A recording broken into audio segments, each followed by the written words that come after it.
जादुई पेड़ भाग 3। इधर चंद्रिका अपनी बेटी को डांटते हुए कहती है, मना किया था ना मैंने, वह बड़े लोग हैं, अगर उनकी राजकुमारी को कुछ भी हो गया तो सारा इल्जाम तुम पर ही आएगा। नहीं मां, राजकुमारी मेरी वजह से बीमार है, मैं जाऊंगी और उन्हें ठीक करके ही वापस लौट आऊंगी। चंदा महाराज के पास जाती है और कहती है, महाराज, मैं जाऊंगी उस जादुई पेड़ के पास और उसकी तीनों पहेलियों का जवाब दूंगी और बदले में उस जादुई फल को लेकर आऊंगी जिससे राजकुमारी ठीक हो जाएगी। महाराज थोड़ा सोचते हुए बोलते हैं, अच्छा ठीक है, वैसे मुझे पता है तुमसे नहीं होगा, लेकिन फिर भी तुम्हें एक अवसर देता हूं।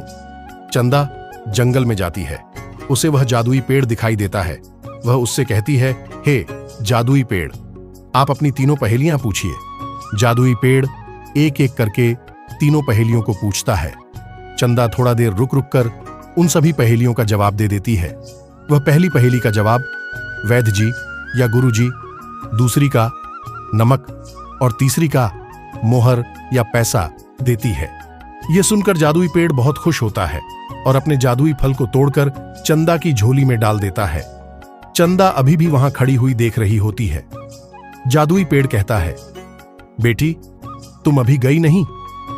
चंदा कहती है कि हमारे राज्य में राजकुमारी के अलावा भी बहुत सारे लोग इस बीमारी से पीड़ित हैं, मैं उनके लिए भी फल ले जाना चाहती हूं, चाहो तो और भी पहेलियां पूछ सकते हो।